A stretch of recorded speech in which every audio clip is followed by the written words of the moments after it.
ہمارے پیارے آقا نبی کریم صلی اللہ علیہ وآلہ وسلم نے شعبان المعظم کو اپنا مہینہ قرار دیا۔ مانگ لو چشم تر مانگ لو، اور خاص طور پر اس مہینے کی 15ویں رات کو عبادت کرنے اور اگلے دن کا روزہ رکھنے کی ترغیب دلائی۔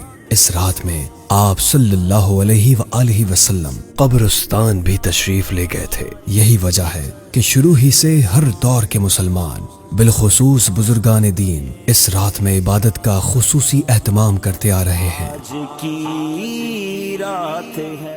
امیر المؤمنین حضرت عمر بن عبدالعزیز رحمت اللہ علیہ کے بارے میں بھی آتا ہے کہ آپ شب برات کی رات عبادت میں مصروف رہا کرتے تھے۔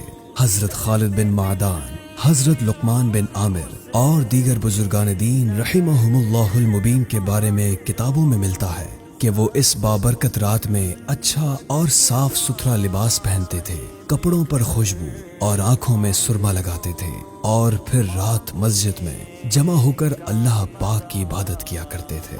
3 صدی ہجری کے بزرگ ابو عبداللہ محمد بن اسحاق فاقیہی رحمت اللہ علیہ فرماتے ہیں کہ شب برات میں آج تک اہل مکہ کا یہ طریقہ کار چلا آ رہا ہے کہ لوگ مسجد حرام میں آ جاتے ہیں اور نماز ادا کرتے ہیں، طواف کرتے ہیں، پھر ساری رات عبادت اور تلاوت قرآن میں مشغول رہتے ہیں۔ ان میں بعض لوگ 100 رکعت نفل نماز اس طرح ادا کرتے ہیں کہ ہر رکعت میں سورہ فاتحہ کے بعد 10 مرتبہ سورہ اخلاص پڑھتے ہیں، زمزم شریف پیتے ہیں، اس سے غسل کرتے ہیں اور اسے اپنے مریضوں کے لیے محفوظ کر لیتے ہیں۔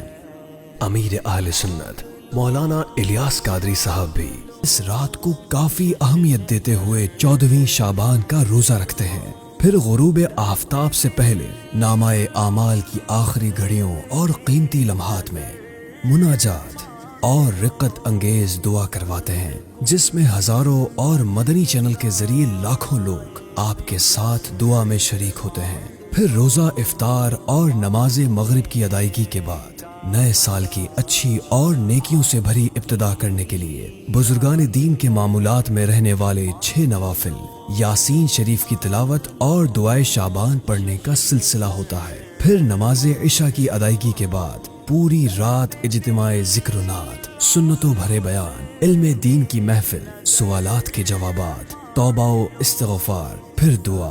اس کے بعد سحری اور نماز فجر کی باجماعت ادائیگی پر جا کر یہ سلسلہ اپنے اختتام کو پہنچتا ہے۔ مانگنے کا مزہ آج کی رات ہے۔